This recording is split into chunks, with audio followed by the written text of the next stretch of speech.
예, 오늘은 또 명절 전인데 그 말씀을 제가 이제 안식일 날은 주로 예수님의 그 사복음서에 있는 말씀을 묵상하고 또 이 말씀을 우리의 현재 삶과 이렇게 잘 조명하면서 그렇게 적용하려고 애쓰면서 말씀을 준비합니다. 그래서 오늘은 오늘 교과에 나와 있는 것처럼 오늘날, 오늘 지금 주님을 바라보고 살자라고 하는 말씀으로 말씀을 드리겠습니다. 지금 코로나 확진자가 자꾸 늘어나고 있죠. 그렇죠? 예. 우리가 이 코로나 이후 몇 번째 명절을 지금 보내고 있습니까? 그 이제 설로 말하자면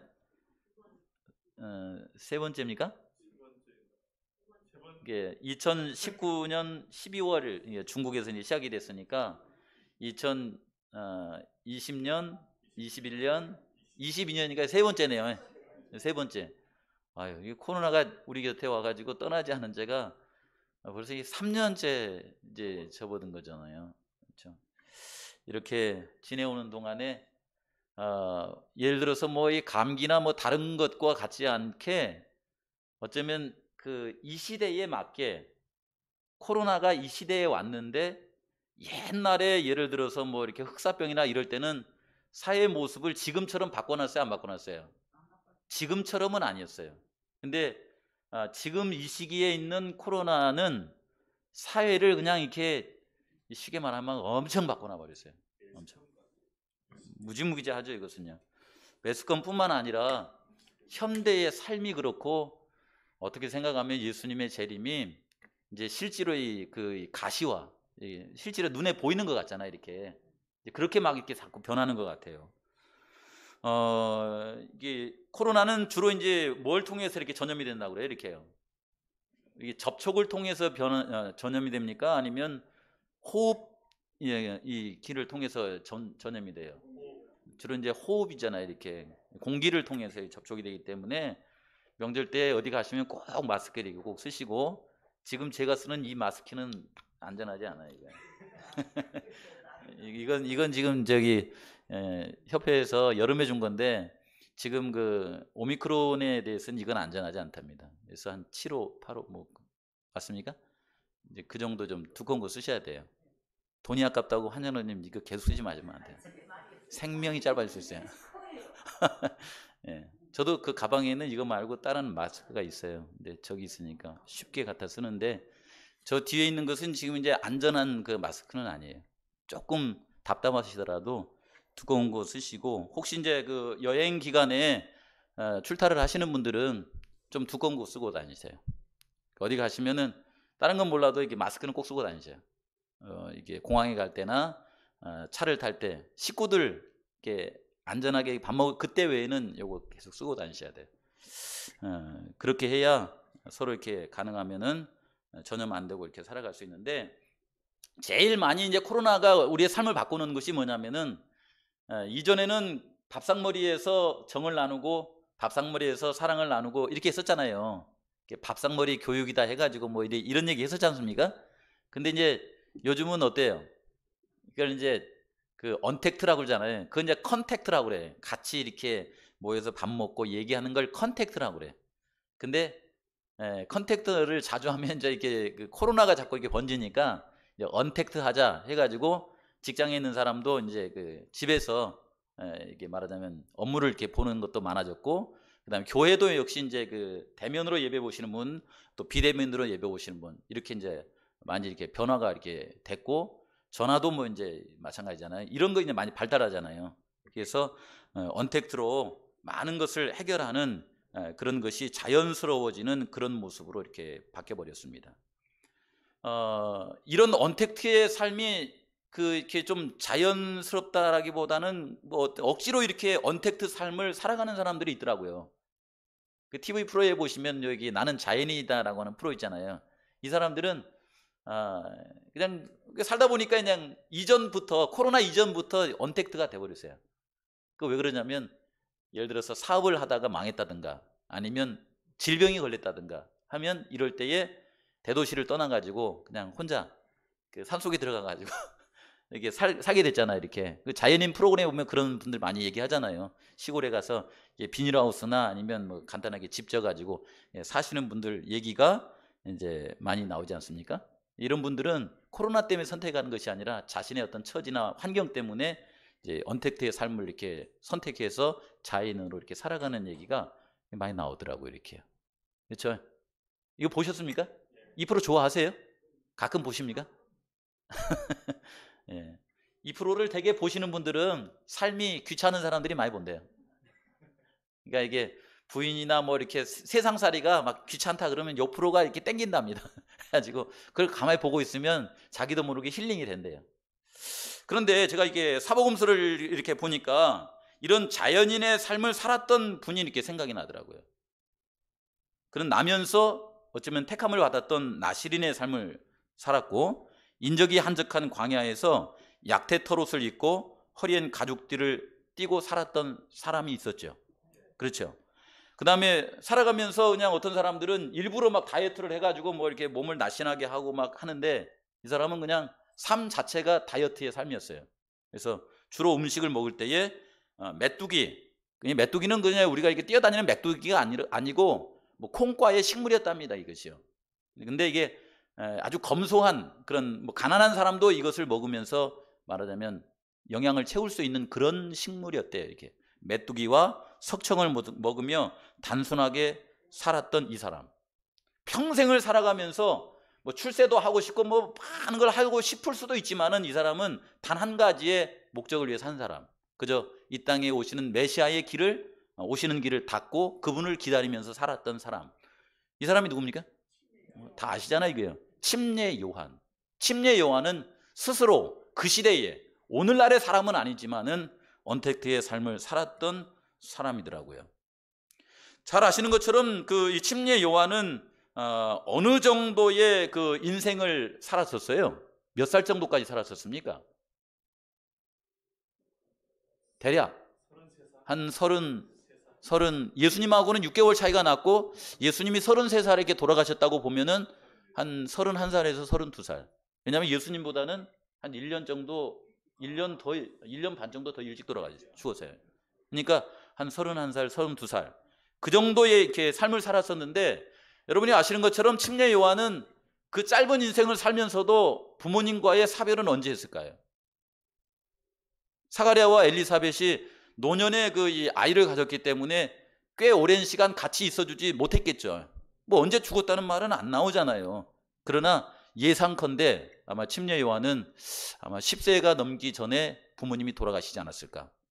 어쩌면 인생을 외롭게 산 사람, 이런 사람이죠. 이런 사람이 이제 그가 이제 말하자면 예수님께서 사시기를 원했던 그 삶을 이렇게 살아갈 때에 뭐라고 하냐면 회개하라, 천국이 가까웠느니라 하면서 하나님의 말씀을 이렇게 전파하면서 그의 사역을 시작하는 것을 볼 수가 있습니다.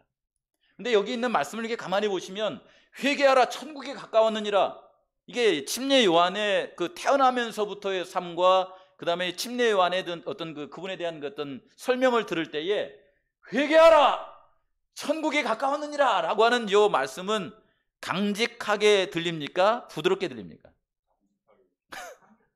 네? 이게 그냥에서는 이게 약발이 없거든요. 그냥에서는. 그러니까 뭔가 이렇게 메시지가 이렇게 강하게 가야 돼요. 이 시대소망에도 보시면은 그때 당시에 이스라엘 백성들이 빛이신 예수님이 오셨음에도 불구하고 요한복음 1장에 보시면은 빛인 예수님을 몰랐다고 그래요. 어둠이 가득해가지고 빛이신 예수님을 깨닫지 못했다고 합니다. 그래서 그 빛을 소개하기 위해서는 아마도 좀 강한 메시지로 회개하라, 천국이 가까웠느니라 라고 이렇게 말하면서 그의 사역을 시작하지 않았을까라고 하는 이렇게 생각이 드는데, 그러면서도 강직하면서도 그의 마음속에 부드러움이 겸해진 그런 사람이 있을까요? 강직하면서도 부드러움이 있는. 이게 참 표현하기가 그러네. 우리 성도님 무슨 말씀인지 아시죠? 그렇죠. 왜냐하면은 침례 요한이 이걸 강직하게 전하면서 그의 마음이 굳은 사람이면, 강직과 굳은 건 좀 다른 거더라고 보니까요. 그의 마음이 하나님의 말씀에 굳은 사람이면 예수님을 몰라봤을 거예요. 빛으로 오신 예수님을 몰라봤을 겁니다. 그런데 예수님이 오셨을 때에 그분은 메시아라고 하는 걸 침례 요한은 좀 알아차렸어요. 이렇게 그런 걸 보면은 강직하면서도 좀 이 설명이 좀 부족하지만은 부드러운 그런 품성의 소유자가 침례 요한이 아니었을까라고 하는 그런 생각을 합니다. 그렇지만은 분명히 침례 요한은 엘리야와 엘리사가 있다고 하면은 어느 쪽에 더 많이 닮았겠어요? 엘리야와 엘리사 둘이 있다고 하면 누구를 더 닮았겠습니까? 엘리사는 아니었겠죠. 엘리야였겠죠. 그렇죠? 예. 엘리야의 사역을 담당했던 그런 모습은 아니었을까라고 하는 그런 생각을 하면서 오늘 말씀을 같이 좀 살펴봅니다. 여기 누가복음에 보시면요, 침례 요한이 나누었던 말씀을 다 나눌 수는 없고요. 그 가운데 이제 몇 부분만 보면서 침례 요한의 사역이 우리의 그 삶 가운데 어떤 좀 그 메시지를 좀 찾고 싶었어요. 침례 요한이 복음을 전하면서 이런 얘기를 합니다. 침례 요한이 침례를 받으러 나오는 무리에게 이르되 뭐라 그래요? 독사의 자식들아, 누가 너희를 가르쳐 장차 올 진노를 피하라 하더냐? 그러므로 회개에 합당한 열매를 맺고 속으로 아브라함이 우리의 조상이라 말하지 말라. 내가 너희에게 이르노니 하나님이 능히 이 돌들로도 아브라함의 자손이 되게 하시리라. 이미 도끼가 나무 뿌리에 놓였으니 좋은 열매 맺지 아니하는 나무마다 찍혀 불에 던지우리라. 이 짧은 말씀에 침례 요한은 시간을 어느 정도를 압축시켜 넣어놨어요, 이걸요. 이 짧은 말씀에 시간을. 이게 쉬운 말씀은 아닙니다. 왜냐하면은 긴 시간에 일어날 일들을 그냥 요 작은 그 짧은 말씀에 넣어놨기 때문에 그래요, 이게요. 근데 그냥 이 말씀을 그런 거 사연 생각하지 않고 읽으면은 굉장히 좀 뭐랄까 좀 충격적으로 들리죠. 독사의 자식들아 이렇게 하면서요. 그렇지 않아요? 예. 그래서 이 말씀에 이게 독사의 자식들아 이렇게 하면서 했던 이 말씀을 이렇게 가만히 보면서 이 말씀 하나로 가지고 침례 요한을 다 이해할 수는 없습니다. 왜냐면은 그때 당시에 그 이스라엘 백성들이 이렇게 설명해 보시면은 인본주의적이고 그다음에 부패하고 굳어진 사회에서 깨어나기가 너무 힘든 그런 상태에 있을 때에 그들에게는 뭔가 좀 이렇게 날카롭고 직선적인 기별이 필요한 바 이 말씀을 통하여서 그들을 구원하시기에 능하신 이 복음을 예수님을 이렇게 전하고 싶은 그런 마음에 침례 요한이 독사의 자식들아 하면서 이게 들어가는 겁니다, 이것이요. 아마 이렇게 표현하지 않았더라면은 침례 요한의 그 말씀이 이렇게 약발이 없었을 거다 이렇게 생각할 수가 있겠더라고요, 이게 보니까. 그렇죠? 예. 아마 그 침례 요한이 전했던 이 기별을 오늘날 제가 여기 서가지고 우리 성도님들을 향하여서 하면은 기분 좋아요, 안 좋아요? 이 목사님 진짜 너무한데 이거 이게 같은 배를 탈 수가 없겠는데 막 이런 생각 들 거 아니에요, 이게? 그렇잖아, 이게 좀 가혹한 말처럼 이렇게 들리니까. 예. 그러나 이게 이런 말씀이 뭘 이렇게 하는데 이렇게 혐의 있냐면은 제 마음속에 이 말씀을 저한테 한다고 생각하면 제 마음속에 남들이 모르는 탐욕을 마음속에 갖고 있고 음욕을 품고 있고 그다음에 이기심을 이렇게 막 갖고 있으면서 그냥 이대로 막 굳어질 것처럼 그런 삶을 살아가는 그런 사람을 향해서 요 말이 이렇게 들리면은 이기심과 탐욕과 그 다음에 음란한 그런 마음을 품고 죽는 것보다는 이 말 듣고 사는 것이 더 낫겠죠. 그러지 않겠어요? 예. 그래서 이 땅에 살아가면서 죽을 짓만 하고 살아가면서 말하자면 그런 인생을 살다가 그냥 끝나버릴 그런 사람에게는 이런 말씀이 어쩌면은 좀 힘이 있는 그런 말씀이 아닌가라고 하는 그런 생각을 제 마음속에 이렇게 생각을 해봅니다. 참 우리가 성경 말씀을 이렇게 보실 때에 이 말씀 속에서 이렇게 하나님의 말씀을 이렇게 다 이렇게 깨닫는다는 것이 때로는 깊은 명상이 필요하고 그다음에 생각이 좀 필요한 것 같아요. 그렇죠? 그래서 연세가 드시고 그러면은 성경 이제 많이 봤다고 이렇게 덮지 마시고 그냥 이렇게 성경을 다시 펴가지고 하나님, 성령님, 제가 이 세상에 살면서 눈 감기 전에는 주의 말씀에서 제 그 이 눈과 손을 떼지 않게 해주세요. 그리고 이 말씀이 무슨 말씀인지 제 마음속에 많이 이렇게 깨닫게 해주세요. 알게 해주세요. 하면서 기도하시면서 올 한 해도 이렇게 성경을 좀 이게 많이 보시기 바랍니다. 많이 보세요. 진짜 이게 성경 말씀은 이 속에 하나님의 그 성령의 음성이 있습니다. 이게요. 그렇죠? 네. 이번 명절에 보니까 많은 사람들이 집에 가기보다는 어디를 많이 오는 것 같아요? 제주도를 많이 오는 것 같아요. 제주도를. 집에 가려면은 좀 마음과 어깨가 무거운데 제주도 간다면 어때요? 제주도 간다면 코로나가 있다 그래도 좀 마음과 몸이 좀 가볍습니까? 발걸음이 좀 가볍죠. 재정이 좀 세질지라도요. 그렇죠. 예. 그래서 이 코로나가 이렇게 기성을 이렇게 부리는데 사람들이 제주도를 많이 찾아오는데 저는 사실 효자라서 그런 것이 아니라 형편이 그래가지고 할 수 없이 제가 집회를 좀 다녀오고자 선택을 했어요. 표를 이렇게 끊어놨다가 이 숫자가 60명, 막 70명 이렇게 올라가니까 이걸 그냥 물려버릴까 이렇게 하다가 아시겠지만은 저희 장모님도 이제 이번 명절을 맞이할 때 외롭게 맞이하잖아요. 그리고 저희 어머니는 내년 명절을 맞이할지 모르잖아요. 그 생각에 그냥 갔다 와야 되겠다 이런 생각에 제가 마스크를 두꺼운 걸 끼고 다녀올게요. 두꺼운 걸 끼고. 근데 참 감사하게도 이제 저희 그 어머니가 이제 몸이 이제 불편하셔서 이제 집으로 가셔가지고 저희 아버지가 같이 이제 사시고 싶다고 해서 여기 못 오시고 내가 사시잖아요. 근데 어제 제가 이제 핸드폰으로 문자를 받았어요. 어떤 문자를 받았냐면은 이렇게 찍혀 있더라고요. 상기인은 장기 요양 등급 판정 결과 수급자로 인정되었습니다. 이렇게 이제 문자가 떴어요. 이 말은 무슨 말이냐면은 그 요양사한테 이렇게 물어보니까 상기인은 이제 요양 등급이 이제 판정이 되어서 수급자인 관계로 이제 말하자면 저렴한 국가의 그 이제 보조금으로 저렴한 가격에 한 달에 4번씩은 목욕을 할 수가 있게 됐습니다. 이 말이에요. 목욕을 이제 와서 도와준다 그 말입니다. 아시겠죠? 좋아요, 안 좋아요? 야, 이 세상에 이런 데가 어디 있어요?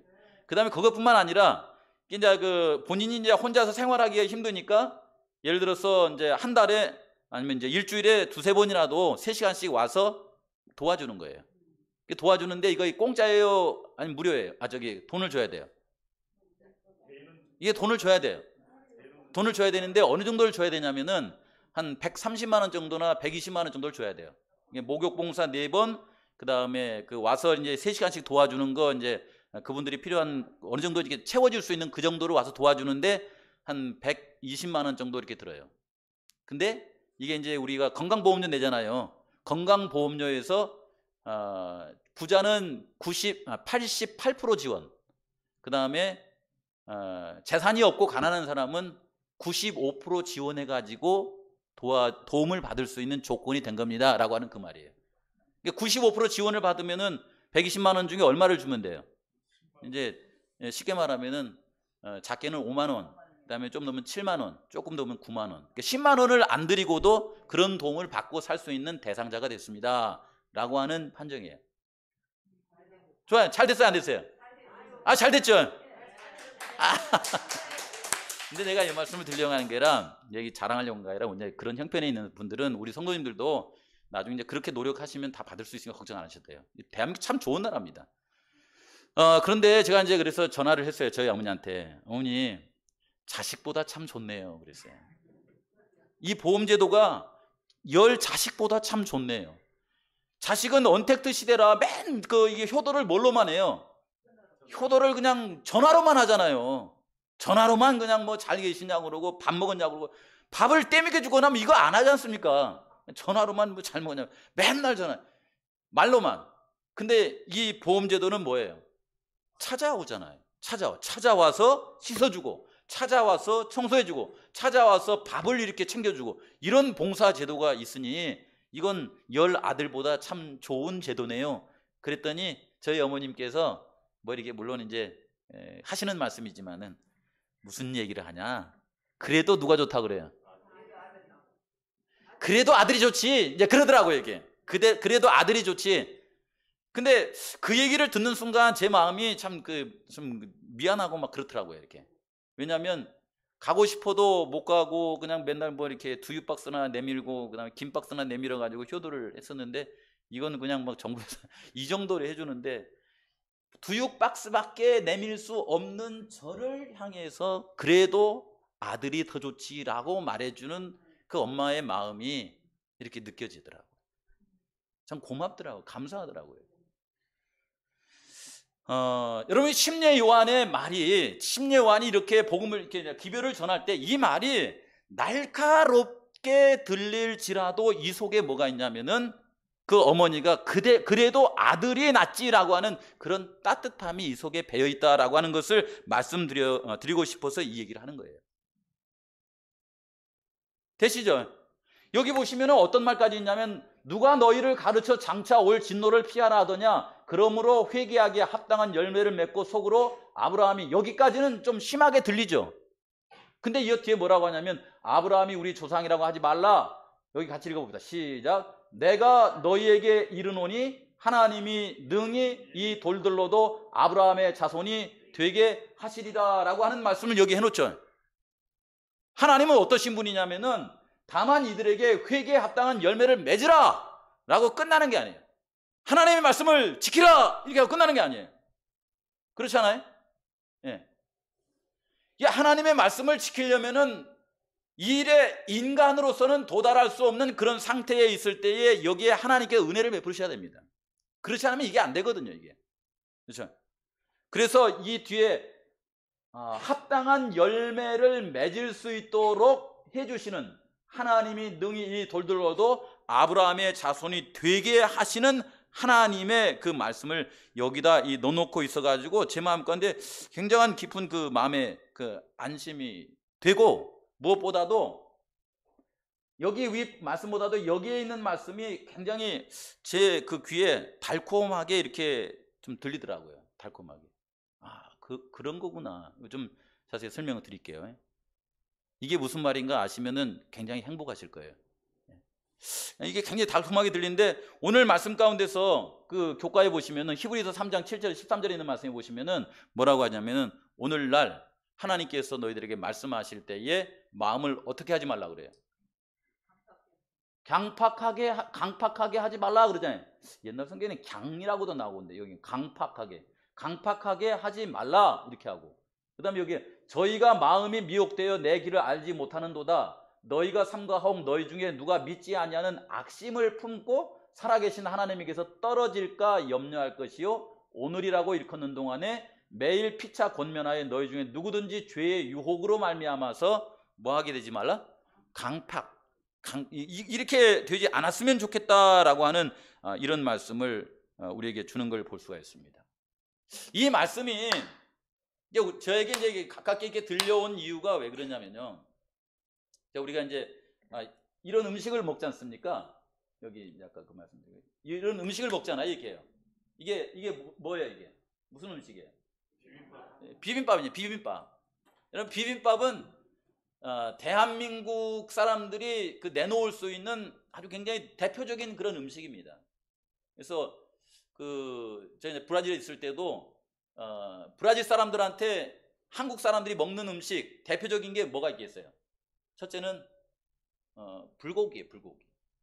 불고기는 그 사람들이 안 먹는 음식이거든요. 묘하게 고기에다가 양념을 다 해가지고 이렇게 딱 먹잖아요. 그렇죠? 예, 불고기. 그 다음에 또 다른 게 뭐예요? 그 사람들이 잘 안 먹는 것이 여기 비빔밥이에요. 돌솥 비빔밥.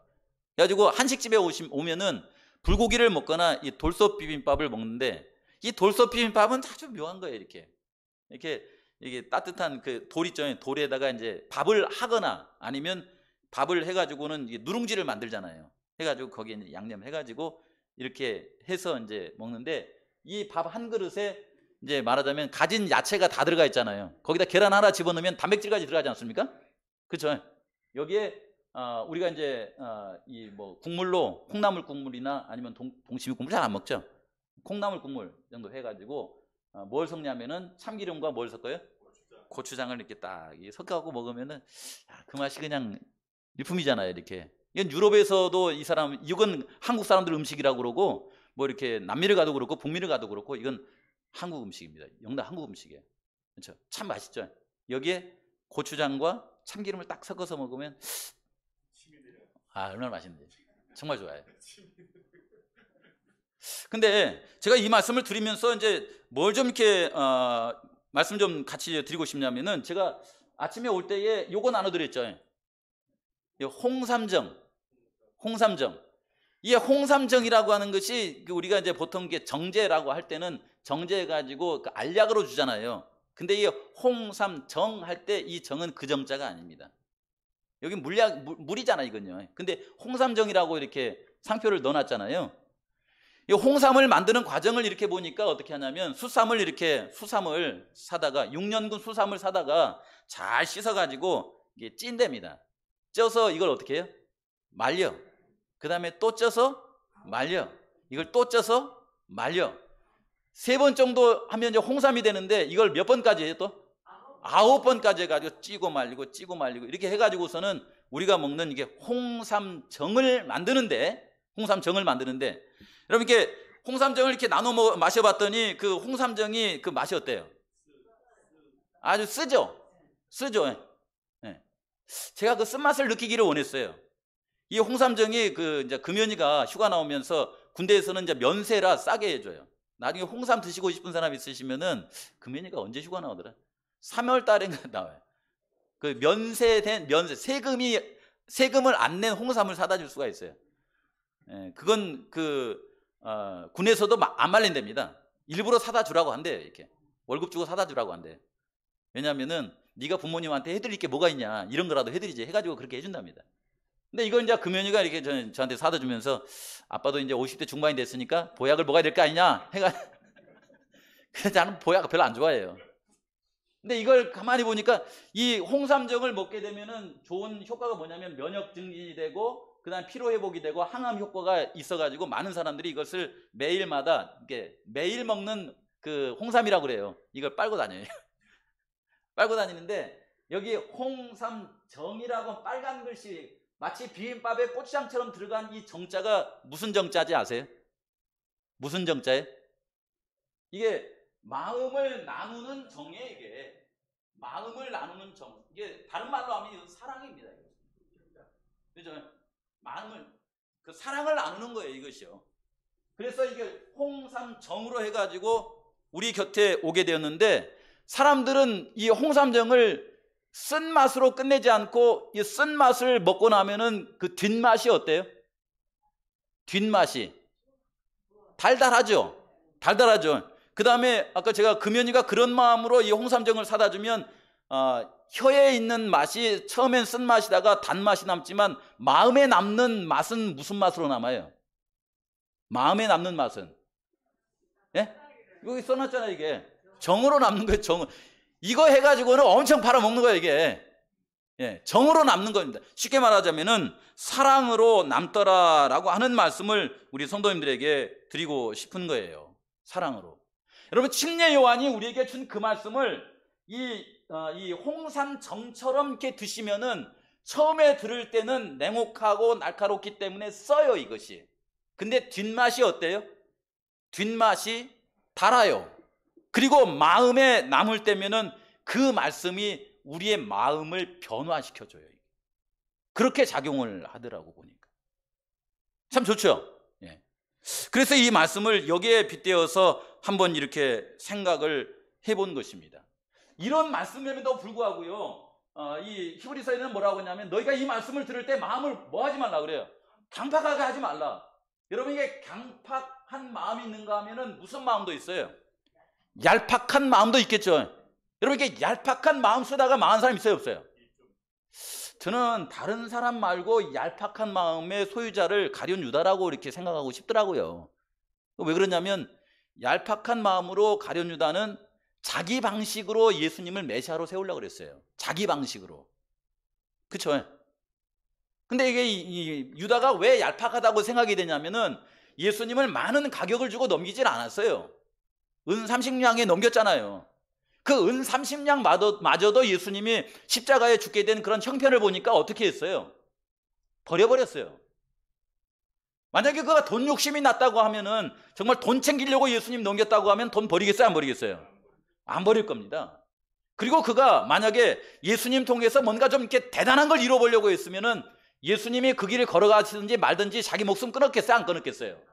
안 끊었을 겁니다. 근데 유다는 아마 마음속에 예수님에 대한 존중심이나 그런 것이 있었던 것 같아요. 예수님을 판 것 때문에 자기 마음이 괴로우니까 그 얄팍한 그 마음, 그거 잘못 쓴 것 때문에 양심에 갇히게 돼가지고 스스로 자기 목숨을 끊어버렸잖아요. 그렇죠. 이 마음도 사실은 안 좋은 거지만은 강팍한 마음을 갖지 말라, 이 말은 무슨 말씀을 이렇게 생각해 볼 수 있냐면, 이런 분 있죠.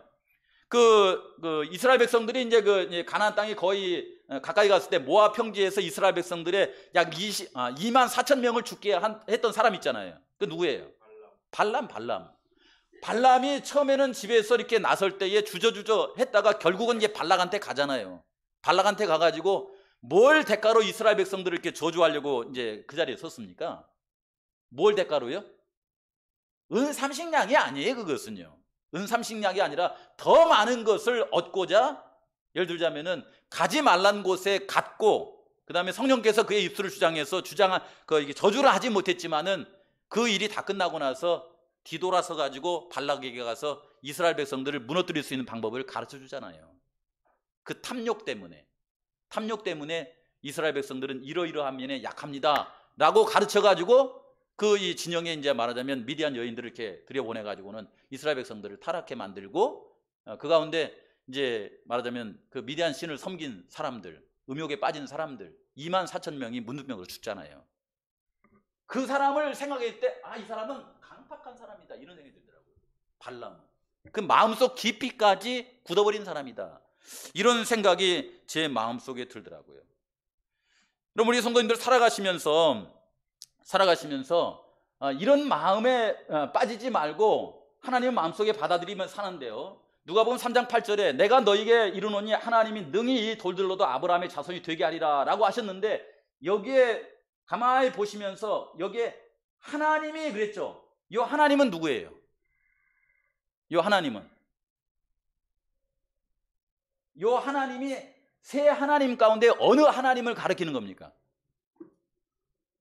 그냥 대답하셔도 돼요. 성부 하나님. 여러분, 이 성부 하나님이라고 생각하셨으면 요한복음 3장 16절과 연결해서 보셔야 돼요. 요한일서 3장과. 왜냐하면 이분이 성부 하나님이시면 아들까지 내주신 하나님으로 연결해서 생각하지 않으면 이 말씀을 잘 몰라요. 하나님이 세상을 이처럼 사랑하사 누구를 주셨어요? 독생자를 주신 그 하나님, 이렇게 보셔야 돼요. 근데 여기 하나님이 누구로 또 이렇게 떠오를 수 있냐면은, 누구로 떠올 수 있어요? 예수님으로 떠오르신다고 하면은 독생자가 되어서 오신 그 예수님을 생각하셔야 돼요. 독생자가 되어서 오신 예수님. 그렇죠. 그분이 성부 하나님, 성자 하나님, 이분이 능히 이 돌들로도 아브라함의 자손이 되게 하시리라고 했는데, 요 능히라고 하는 단어가 뭐에 어울리는 단어예요, 이것이요? 능히. 여기 요한이 모든 사람이 대답하여 가로되 나는 물로 침례를 주었거니와 나보다 능력이 많으신 이가 오시나니 하면서 예수님을 소개하잖아요. 능히 말하자면 이 돌들로도 아브라함의 자손이 되게 하리라 라고 하는 그 말씀, 나보다 능력이 많으신 예수님 소개할 때 그 능력, 그건 무슨 능력이에요, 이것이요? 무슨 능력? 이건 홍해를 가르는 그런 능력과 좀 다르죠. 그렇죠. 여리고 성을 무너뜨린 그런 능력과 다르죠. 어때요? 이 능은 무슨 능이에요? 제가 보니까 이 능력은 무슨 능력과 같은가라고 이렇게 생각해 보니까요, 이 능력은, 이게 넘어가지 않고 여기서 마치겠습니다. 이 능력은 뭐냐면, 이 능력을 활용하시니까 예수님이 십자가에 돌아가셔 버린 거예요. 이 능력을 활용하니까. 그렇죠. 구약에서는 이 능력을 활용하니까 홍해가 갈라졌고, 이 능력을 활용하니까 여리고성이 무너져 버렸지만은, 예수님이 이 땅에 오셨을 때에 이 돌들로도 아브라함의 자손이 되게 하고자 그분이 능력을 발휘하시니까 예수님이 십자가에 달려 돌아가셔 버린 거예요. 그렇게 된 겁니다. 이것이요. 맞습니까? 우리는 예수님의 재림을 바라보는 그런 성도들로서 이 땅에 살아가면서요, 우리가 오늘이라고 하는 시간에 예수님의 백성으로 이렇게 변화될 수 있는 것은 갈라디아서에 있는 말씀에 보면 뭐라고 했냐면은, 너희가 다 믿음으로 말미암아 그리스도 안에서 하나님의 아들이 되었으니, 예수님이 우리의 죄를 위해서 십자가에 달려 돌아가심으로 그분을 마음속에 믿으니 하나님의 뭐가 됐어요? 아들이 되었고, 이 사람들이 누구냐면 아브라함의 자손이 되었다, 이렇게 말하고 있습니다. 아브라함의 자손이 되었다. 이 능력을 말하는 거더라고요, 보니까. 목사가 교회를 다시 짓고, 목사가 예를 들어서 여호수아처럼 여리고성을 무너뜨리는 현장에 있을지라도 오늘 예수님처럼 한 영혼을 변화시킬 수 있는 그런 사랑의 능력이 없으면 그건 능력이 있다고 말하기가 힘들겠더라고요, 보니까. 그렇죠? 침례 요한이 말했던 능히라고 하는 그 능은 오늘 우리가 하나님의 말씀만, 예수님만 우리의 마음속에 영접하면 우리를 하나님의 자녀가 되게 만들고 우리의 품성을 예수님처럼 변화시킬 수 있는, 성령의 침례를 주실 수 있는 그런 은혜를 우리에게 주시는 분이 바로 예수님이다. 그런 기별을 침례 요한이 전했구나. 그 기별이 쓸지라도 마음속에 받아들이면 내 속에 살이 되고 내 마음이 변화되는, 구원을 받는 그런 경험을 할 수가 있겠구나. 바라기는 우리 성도님들이요, 명절 잘 보내시고요, 건강하게 지내시되 우리 자녀들도 집에 오신다고 하면은 오고 가는 길에 안전하게 이렇게 지내시기를 바랍니다. 대신 하나님의 말씀을 생각할 때면 하나님은 그런 말씀으로 나를 변화시켜 주셨지라는 생각을 가지시면서 은혜롭고 행복한 그런 명절을 보내시길 바라면서 말씀을 드리겠습니다.